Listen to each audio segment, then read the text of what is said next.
Buenos días, mi nombre es Victoria Morales, integrante del grupo número 8, el cual está conformado por Gracie Bernida, Héctor Rojas, María Núñez y Sol Rojas. Nosotros le vamos a hablar sobre la fisiología renal y acerca de las funciones básicas del riñón y el aparato urinario. El riñón. Los riñones son los órganos principales del sistema urinario. Son dos órganos glandulares situados uno a cada lado de la columna vertebral en posición retroperitoneal, es decir, en la pared posterior de la cavidad abdominal. El riñón derecho descansa detrás del hígado y el izquierdo debajo del diafragma y adyacente al vaso, separados de estos órganos por el peritoneo parietal posterior. Sobre cada riñón hay una glándula suprarrenal. Estas se encargan de la excreción de sustancias de desecho a través de la orina y cuentan con otras funciones muy importantes, entre ellas la regulación del equilibrio del medio interno del organismo, es decir, la homeostasis, controlando el volumen de los líquidos extracelulares, la osmolaridad del plasma sanguíneo, el balance de electrolitos y el pH del medio interno. Las vías urinarias están conformadas por los uréteres, los cuales son dos conductos bastante delgados que llevan la orina desde los riñones a la vejiga, en cuya base desembocan formando los llamados meatos uretrales, cuya disposición en válvula permite al latido de un epitelio y su pared contiene músculo liso. La vejiga es el órgano principal del sistema excretor. Es un órgano hueco situado en la parte inferior del abdomen y superior de la pelvis, que se encarga de contener la orina que llega de los riñones a través de los uréteres. Cuando está vacía, sus paredes superior e inferior se ponen en contacto tomando una forma ovoidea cuando está llena y su capacidad es de unos 300 a 450 mililitros. Su interior está revestido de una mucosa con un epitelio poliestratificado pavimentoso, impermeable a la orina. Su pared contiene un músculo liso que, contrayéndose y con la ayuda de la contracción de los músculos abdominales, produce la evacuación de la orina a través de la uretra. A esto se le llama micción. La parte de la vejiga que comunica con la uretra está provista de un músculo circular o esfínter que impide normalmente la salida involuntaria de la orina. Además de estas fibras lisas, hay otras estriadas que ayudan a retener voluntariamente la orina. La uretra. La uretra es el conducto altamente sistematizado que transporta y permite la salida al exterior de la orina contenida en la vejiga, donde es expulsada mediante un proceso llamado micción. La uretra difiere considerablemente en ambos sexos. En la mujer es un simple canal de 3 a 4 centímetros de largo, es casi vertical y se halla por delante de la vagina, abriéndose en la vulva por delante del orificio vaginal. En el hombre, la uretra mide 18 o 20 centímetros de longitud. Ambas terminan en un esfínter. En el hombre, esta es bifuncional debido a que sirve para el sistema excretor y el reproductor. La nefrona. La nefrona es la unidad estructural y funcional básica del riñón. Es responsable de la purificación de la sangre. Su principal función es filtrar la sangre para regular el agua y las sustancias solubles, reabsorbiendo lo que es necesario y excretando el resto como orina. Está situada principalmente en la corteza renal. La nefrona está constituida por un corpúsculo renal y un túbulo renal. La función del riñón en el control de la presión arterial. Existen 3 mecanismos y sistemas por los cuales es posible la regulación de la presión arterial. El aumento de la presión arterial produce pequeños incrementos del flujo sanguíneo renal. Uno de ellos es la retroalimentación renal y de los líquidos corporales, sistema que ayuda a controlar la presión sanguínea arterial a largo plazo. Por ende, los riñones excretan grandes cantidades de sodio y agua, debido a la natriuresis y diuresis de presión. La natriuresis y diuresis. La natriuresis y la diuresis de presión son los mecanismos mediante los riñones eliminan el exceso de sodio y agua que se encuentra en la sangre, intentando restablecer el equilibrio entre la ingestión y la eliminación renal de los mismos. A la inversa, se disminuye demasiado la presión arterial. Los riñones reducen la tasa de excreción de sodio y agua. Si la persona ingiere una cantidad suficiente de agua y bastantes sales, la presión volverá a ser su valor previo. Hay 2 factores básicos que determinan a largo plazo la presión arterial: La primera, la curva de eliminación renal de sal y agua. La segunda, las cantidades de sal y agua ingeridas. Mientras estos se mantengan constantes, la presión arterial también permanecerá el nivel normal de 100 milímetros de mercurio. El efecto de la hormona antidiurética. La liberación de esta hormona es estimulada por la hipertonicidad del plasma, principalmente un exceso de sodio y de los aniones que lo acompañan. La hormona antidiurética se libera a la sangre y es transportada a los riñones, donde provoca la liberación de una orina escasa y muy concentrada. Si el plasma es hipotónico y no se libera hormona antidiurética y los riñones eliminan una gran cantidad de orina diluida. La hormona antidiurética ejerce su acción sobre los túbulos renales aumentando la reabsorción de agua. Los efectos de la aldosterona. Se produce y secreta por la corteza adrenal. Sus efectos sobre el volumen del líquido se debe a que provoca la reabsorción de sodio. El resultado de la acción de la aldosterona y la hormona antidiurética es el incremento en el volumen del líquido extracelular. La aldosterona además origina un incremento de la secreción de potasio. El equilibrio ácido-base. La acción del riñón en el control del estado ácido básico es principalmente neutralizar la producción endógena de iones ácidos no volátiles y así conservar un pH extracelular adecuado. Este varía entre 7.35 y 7.43. Para mantener este equilibrio, el riñón reabsorbe los bicarbonatos que fueron filtrados y regenera a nivel tubular los iones de bicarbonato. Esto se logra gracias a la eliminación de iones hidrógeno por la orina. Gracias por su atención. Glomérulo es una unidad anatómica funcional del riñón, donde tiene lugar la depuración y filtración del plasma sanguíneo, como primera etapa en el proceso de formación de la orina. Es una red de capilares rodeada por una envoltura externa de forma de copa llamada cápsula de Bowman, que se encuentra presente en la nefrona del riñón. Filtración. El plasma de la sangre se filtra en la cápsula de Bowman a través de los capilares glomerulares. El material filtrado en la cápsula se vierte en el tubo proximal. Además forma parte de la nefrona. El glomérulo también recibe su irrigación en una arteriola aferente de la circulación renal, a diferencia de los lechos capilares. Además desemboca en una arteriola eferente en lugar de una vénula. La resistencia de esta arteriola produce una presión intraglomerular elevada, que contribuye al proceso de ultrafiltración, por el que los líquidos y los materiales solubles en la sangre son forzados a salir de los capilares hacia la cápsula de Bowman. Además, el glomérulo y la cápsula de Bowman constituyen el corpúsculo renal, la unidad de filtración básica del riñón. La velocidad a la que se filtra la sangre a través de todos los glomérulos y por lo tanto la medida de función renal en general. A esto en general se le dice el índice de filtración glomerular. Además podemos agregarle que el glomérulo es una red de pequeños vasos sanguíneos llamados capilares glomerulares, los cuales están fenestrados. Fenestrado quiere decir coloquialmente como agujerados. Estas fenestras son más grandes, entre 70 y 90 nanómetros, y más abundantes y de contorno irregular que los otros capilares fenestrados de otras localidades o de otras localizaciones. En estas fenestras glomerulares no hay diafragma. Los capilares tienen una membrana basal que se fusiona con los podocitos que lo rodean. La pared del capilar glomerular es una barrera molecular, capaz de impedir el paso de mayor parte de las proteínas plasmáticas y permitir el paso del agua, de las moléculas de soluto pequeñas y de los iones. Entre la sangre y el espacio urinario hay una sustancia que debe de atravesar la barrera de filtración glomerular, compuesta por el endotelio fenestrado, la membrana basal irregular y la hendidura del poro y la zona que queda entre los podocitos y los pericelos.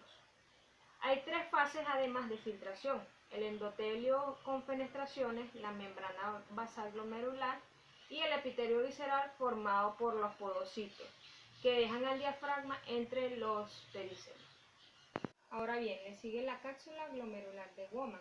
Esta está constituida por un epitelio plano simple, en cuyo seno existe un ovillo vascular originado en la arteriola, que irriga a este glomérulo.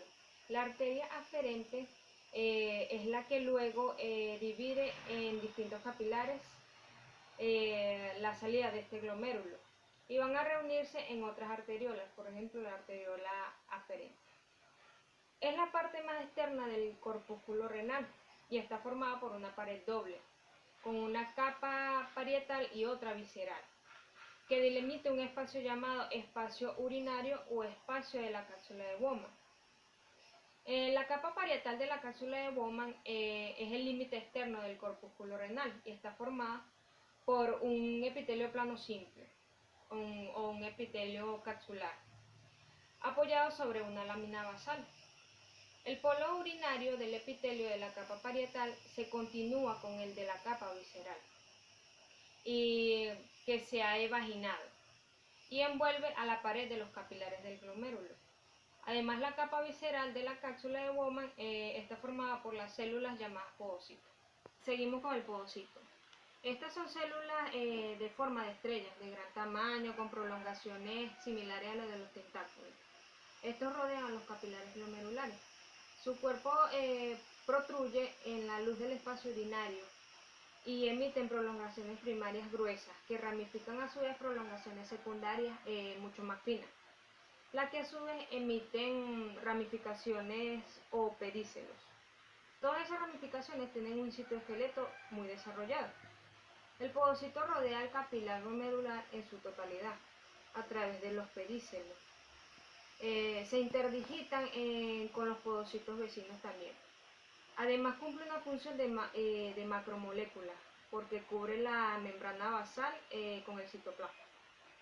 En lo que se refiere a su interacción con el medio, el podocito interactúa con proteínas regulares de complemento, con receptores de IgG, FC, con receptores de lipoproteínas de baja densidad o LDL y con el sistema activador de los plasminógenos. Continuamos con la membrana basal glomerular.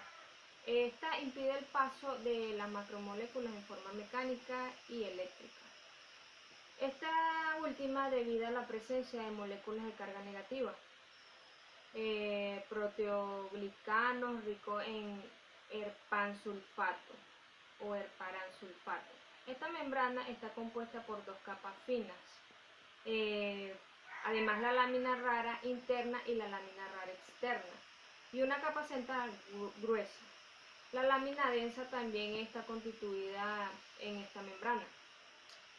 Las células endoteliales y epiteliales adyacentes secretan moléculas de colágeno tipo 4, laminina, fibronectina, nidógeno y entactina.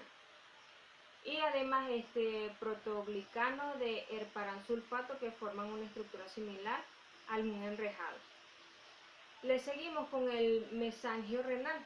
Este es un espacio de tejido conjuntivo formado por células mesangiales y matriz mesangial, que se localiza en un espacio que queda entre los capilares del glomérulo y es más abundante en el polo vascular glomerular. El espacio que hay entre las células glomerulares está ocupado por las células mesangiales intraglomerulares. Continuamos con la membrana basal glomerular. Esta impide el paso de las macromoléculas en forma mecánica y eléctrica. Esta última debido a la presencia de moléculas de carga negativa, proteoglicanos ricos en herpansulfato o herparansulfato. Esta membrana está compuesta por dos capas finas, además la lámina rara interna y la lámina rara externa, y una capa central gruesa. La lámina densa también está constituida en esta membrana. Las células endoteliales y epiteliales adyacentes secretan moléculas de colágeno tipo 4, laminina, fibronectina, nidógeno y entactina. Y además proteoglicano de herparansulfato, que forman una estructura similar al un enrejado. Le seguimos con el mesangio renal. Este es un espacio de tejido conjuntivo formado por células mesangiales y matriz mesangial, que se localiza en un espacio que queda entre los capilares del glomérulo y es más abundante en el polo vascular glomerular. El espacio que hay entre las células glomerulares está ocupado por las células mesangiales intraglomerulares. Ahora bien, la barrera de filtración glomerular.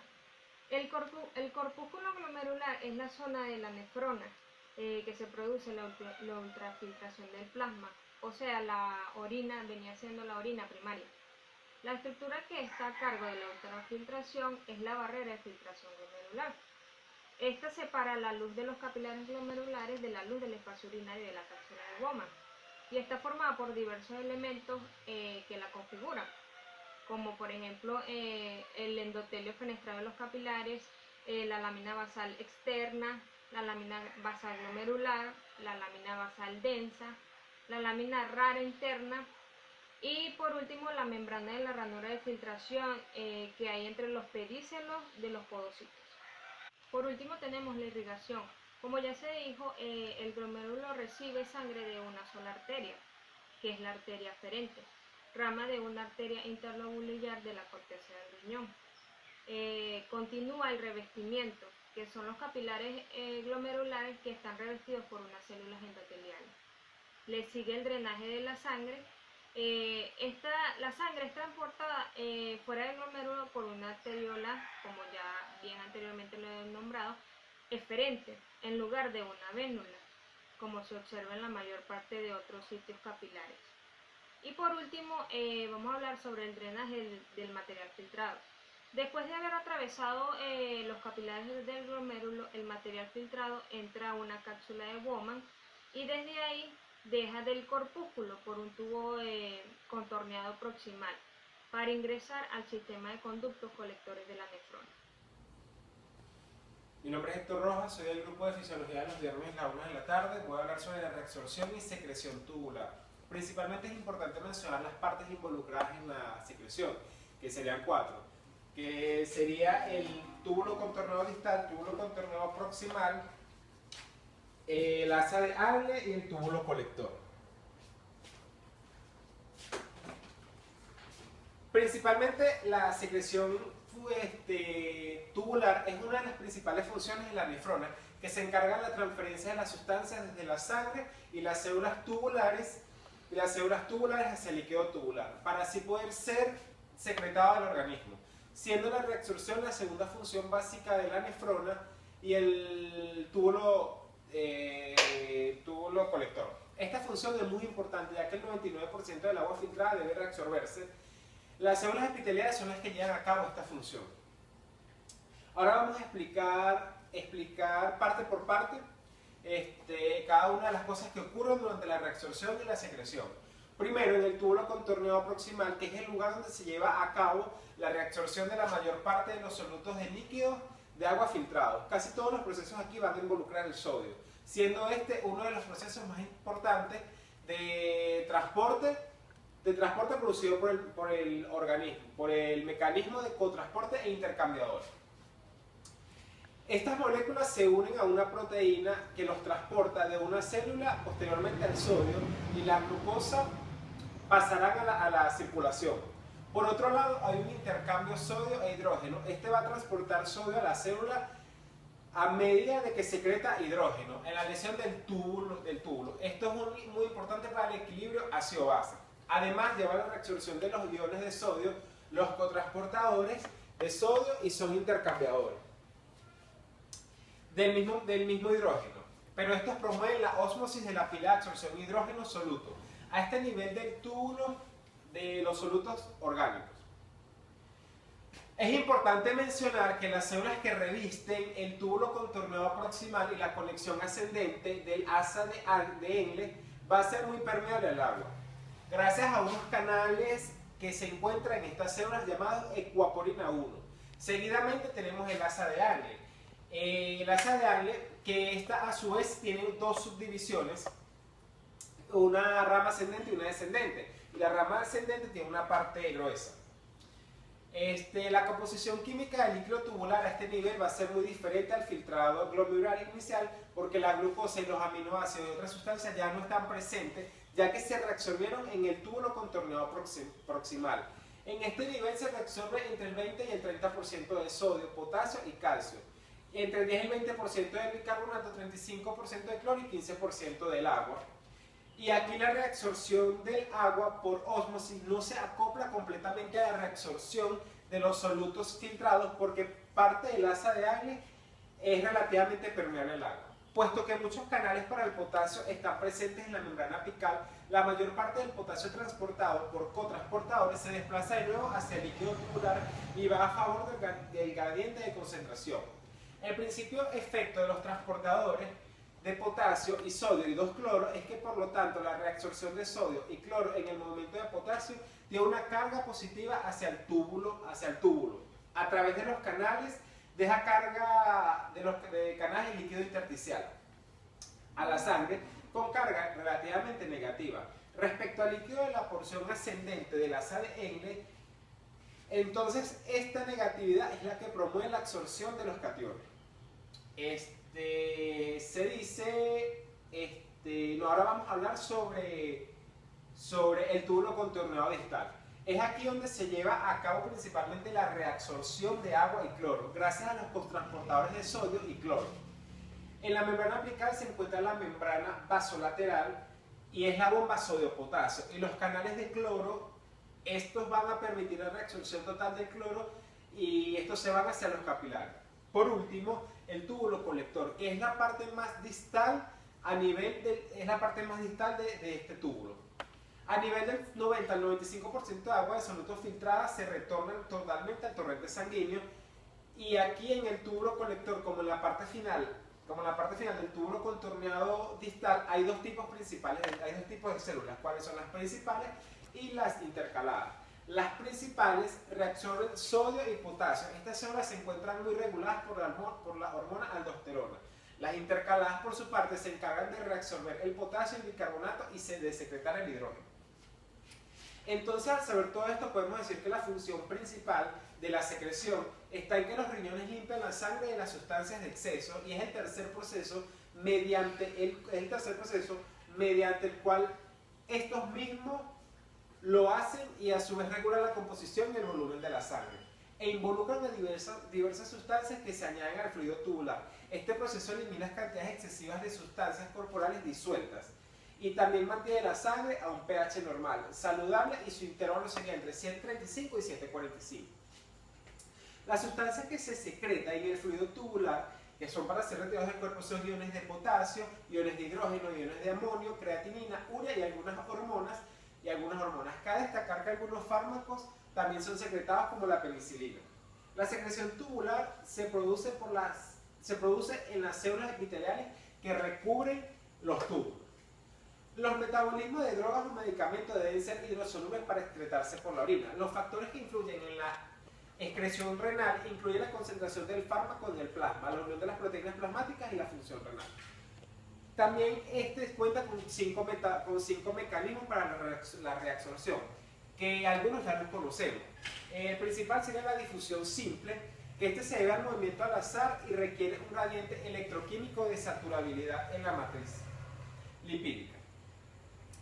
De la membrana de un determinante fundamental en la difusibilidad de cualquier sustancia. Ese es el primer transporte.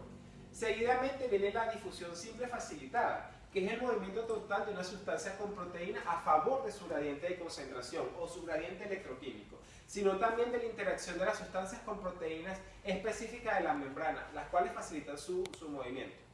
Por otro lado, está la difusión facilitada acoplada a dos o más sustancias. En este proceso, dos o más sustancias interactúan simultáneamente con la misma proteína específicas de la membrana. Estas se le llaman transportadores, y ambas se trasladan a través de la membrana por difusión facilitada. Tienen tres características, que son especificidad, saturabilidad y competencia.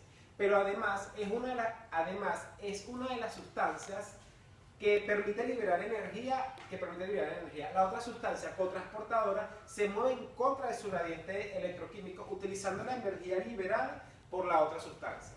El cuarto mecanismo es el transporte activo primario o tradicional. En este proceso, la molécula transportadora también interactúa con proteínas de la membrana. Es decir, son transportadores y pueden exhibir también las mismas características, que son especificidad, saturabilidad y competencia. La sustancia transporta contra el gradiente de concentración y la energía que produce directamente la degradación de ATP o si no de otra fuente de la misma energía química. Por último, la endocitosis, que se caracteriza por la invaginación de una porción de la membrana celular hasta que se arranca completamente el resto y aparece entonces como una vesícula aislada y lleva el líquido intracelular que le embebía durante la formación. Este mecanismo sirve para la adaptación de macromoléculas, los cuales pueden desencadenar el proceso de endocitosis, uniéndose a una proteína específica de la membrana. Para este proceso se requiere energía y su fuente de degradación es el ATP. Sería una forma más del transporte activo primario. Bueno, eso fue todo.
Circulación renal.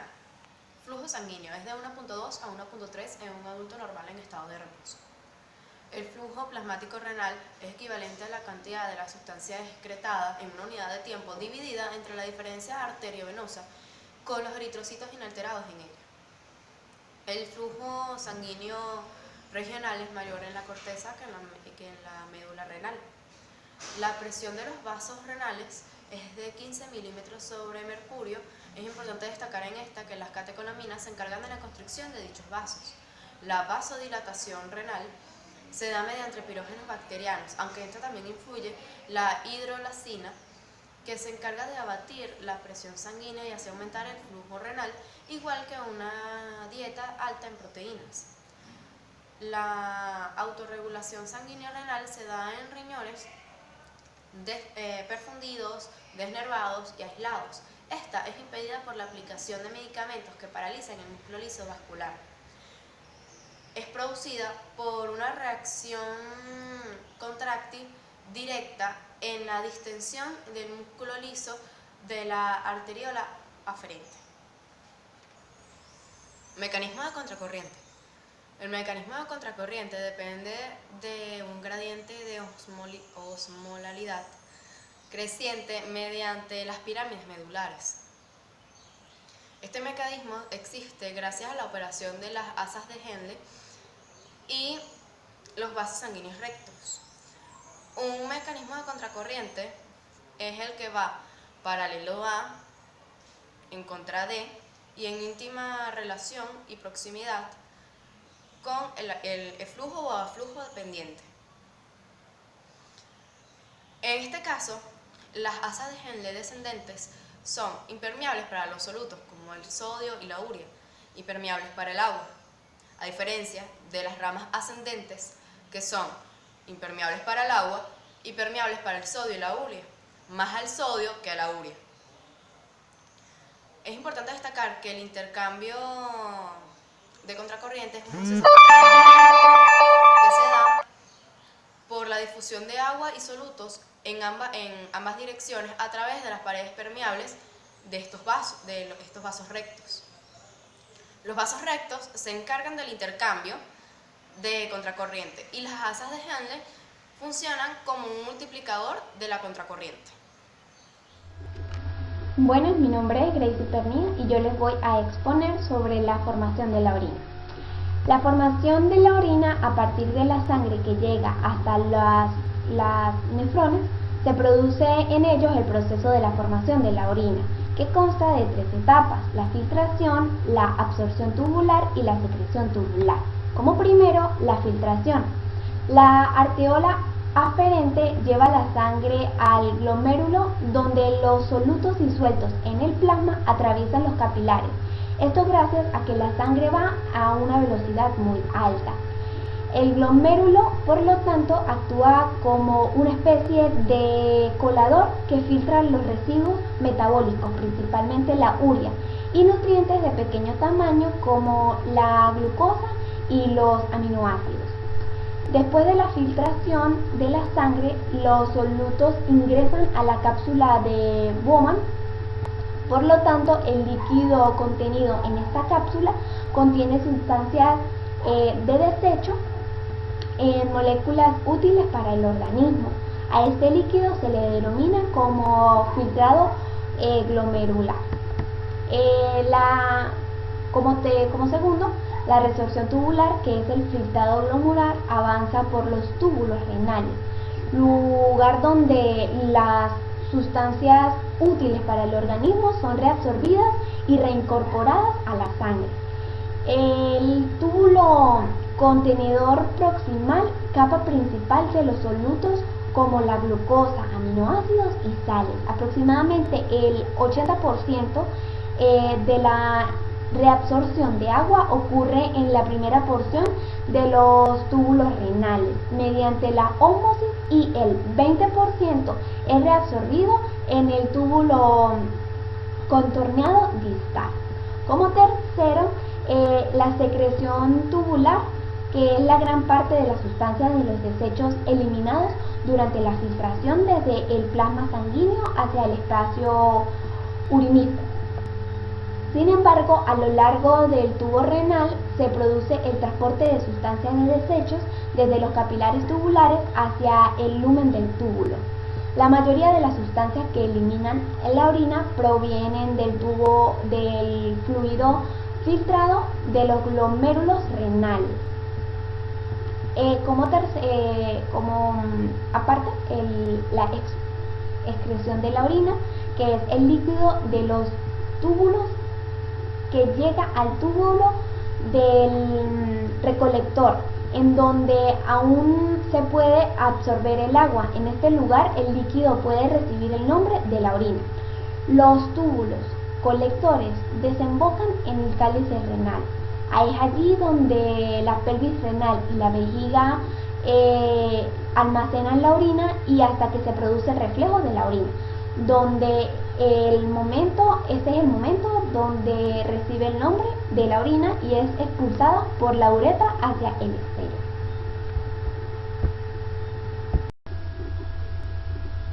Concentración y dilución de la orina. Para el correcto funcionamiento de las células del organismo, estas deben estar bañadas en el líquido extracelular con una concentración relativamente total al del soluto. El agua corporal total controlada por, primero, la ingestión del líquido, que está regulado por los factores que determinan la sed. Dos, por la excreción renal de agua, que está controlada por los múltiples factores que influyen en la filtración glomerular y resorción tubular. 2. El mecanismo de concentración de la orina, que es la papila. La nutrición está dada por la basa recta y cuyas sustancias son elevadas en la punta de la papila. No se desechan fácilmente el cloro de sodio, la urea y el dióxido de carbono. Son muy permeables y la mayor parte de las sustancias de pequeño tamaño, como el oxígeno y el hidrógeno, no penetran fácil. También podemos hablar sobre las anomalías de concentración de la dilución de la orina. La alteración de la concentración, pero no con la capacidad de dilución conservada. Otra sería la alteración de la dilución, pero con la capacidad de concentración intacta. También podemos hablar de la hormona antidiurética, que el mecanismo de acción, como primero, actúa en la unión de los receptores de la membrana antilaminar. 2. Activa la proteína quinasa. 3. Fosforilación de la membrana luminal. 4. La aldosterona, que es el aumento de la penetración de sodio, aumento de energía eficaz aportado de la bomba sodio, actividad de los componentes funcionales de la bomba, que es la reabsorción del sodio y la excreción del potasio. Como 5. La hormona paratiroidea, que es esencial para la homeostasis del calcio y del fósforo. Una concentración baja provoca el aumento de la secreción de la hormona paratiroidea.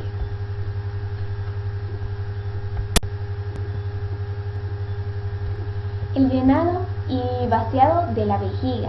El llenado de la vejiga en las paredes de la uretra contienen los músculos lisos dispuestos en haces especiales longitudinales y circulares, pero no se observan capas distintas de músculo en las concentraciones peristálticas regulares que ocurren de 1 a 5 veces por minuto. Llevan la orina desde la pelvis renal a la vejiga. Esto, lo lleva de la pelvis renal a la vejiga, donde entra por los brotes sincrónicos en cada onda peristáltica. Los uretres cruzan oblicuamente a través de las paredes de la pared vesical, y aunque no existen esfínteres, el paso oblicuo tienden a mantenerse cerrados. El reflujo el exceso durante las ondas peristálticas, impidiendo el reflejo de la orina desde la vejiga. Vaciamiento de la vejiga. Las consideraciones anatómicas. El músculo liso de la vejiga, como el de los uréteres, está dispuesto en haces espirales, longitudinales y circulares. La concentración de este músculo, que se denomina músculo detrusor, es responsable principalmente del vaciamiento de la vejiga durante la micción. Los haces musculares pasan a cada lado de la uretra, y estas fibras se llaman a veces esfínter uteral interno, aunque no circundan en la uretra. Más allá, a lo largo de la uretra, está el esfínter del músculo esquelético, o también denominado esfínter uteral externo.